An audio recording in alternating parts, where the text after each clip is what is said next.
Well, the Department of Homeland Security was created in the aftermath of 9/11. We were told that they were tasked with keeping America safe from terrorists, and in the event of a hurricane or something like that, they would be there to protect us and to help us.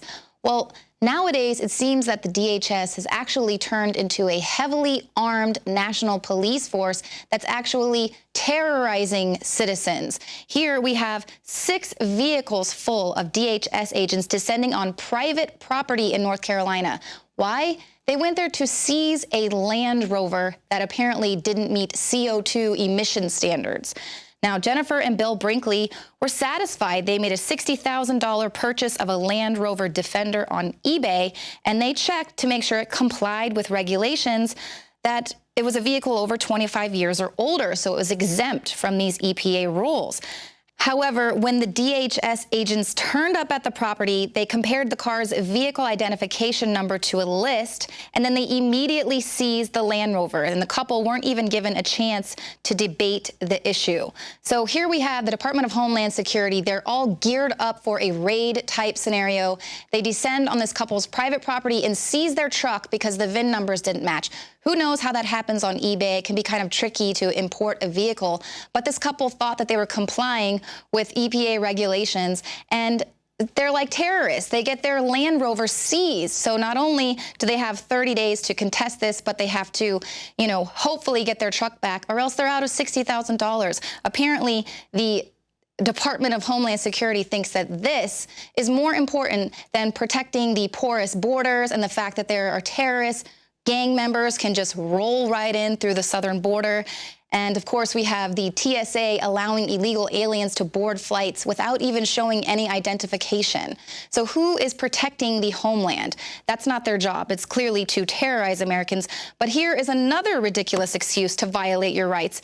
The NYPD is now scanning through thousands of innocent cell users' data in order to find any evidence that's related to those mysterious white flags that appeared on the Brooklyn Bridge last week.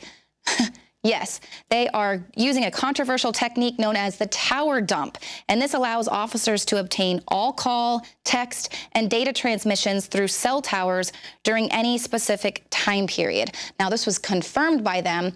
Obviously, we know, we're hearing about this tower dump technique now because of these white flags that are flying over the Brooklyn Bridge. Apparently, people think that that is more of a national security threat than an open border, a wide open border.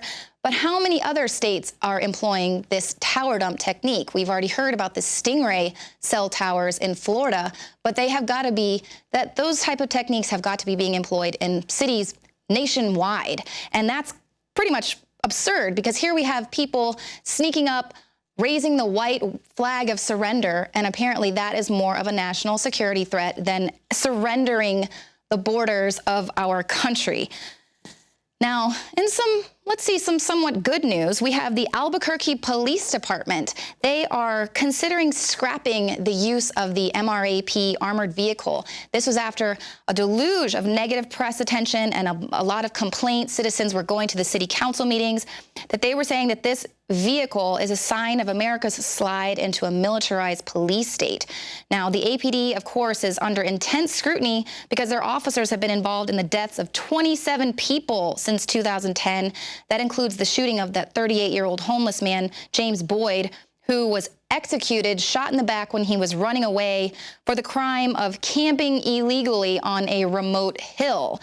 Now, this is all being considered in light of a recent ACLU report, which warns that such vehicles are part of a transformation into a militarized policing, where Americans are now being treated like wartime enemies.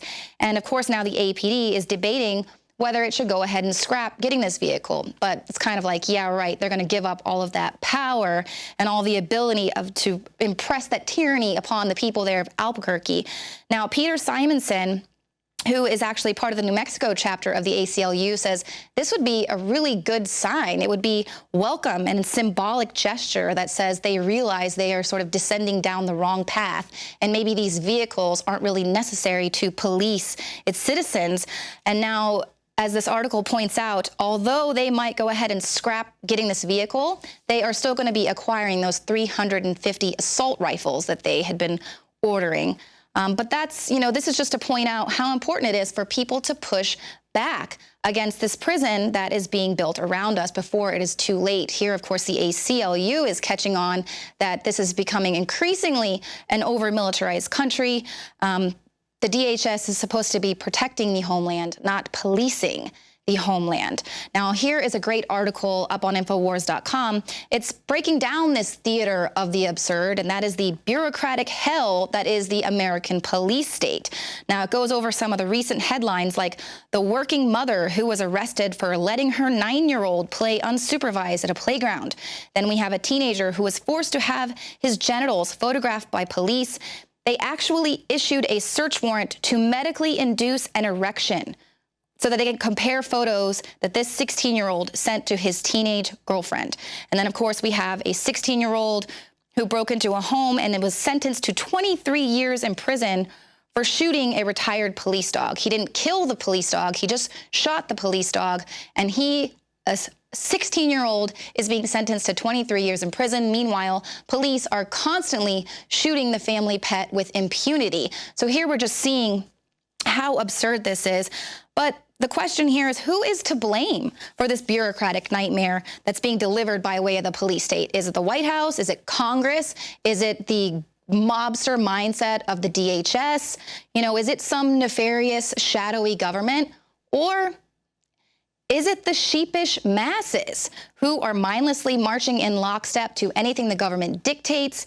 Here, this is a Holocaust survivor that poses this question, saying people are expressing no outrage, they're demanding no reform, and issuing no challenge to the status quo. Is it these sheepish masses who are to blame for the prison walls that are being erected around us?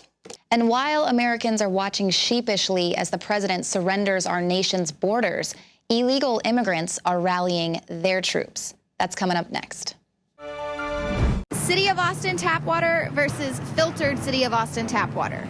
I can taste dirt in it. God knows what's in this. This has an aftertaste. Tastes like Austin water? Yeah, it does. Ugh. These people just sampled City of Austin tap water straight from the faucet. Next, we had them try a sample of tap water filtered through the ProPure G2.0 filtration system. High quality H2O. That one is better. Tastes like nothing. Yep, I know what good water tastes like. It's good water. Most tap water contains added substances like fluoride, chlorine, Monsanto's deadly pesticide, glyphosate, and many others. Studies prove that these substances are linked to an assortment of major health issues, including tooth decay, lowered IQ, and even cancer. It tastes like you're drinking out of the lake when you're drinking tap water. Yeah, it has that processed flavor to it. The ProPure G2.0 filtration system removes these deadly substances and many more, leaving only fresh-tasting, deliciously clean water. Okay, this is very tasty. It's good water. Refreshing. It's good.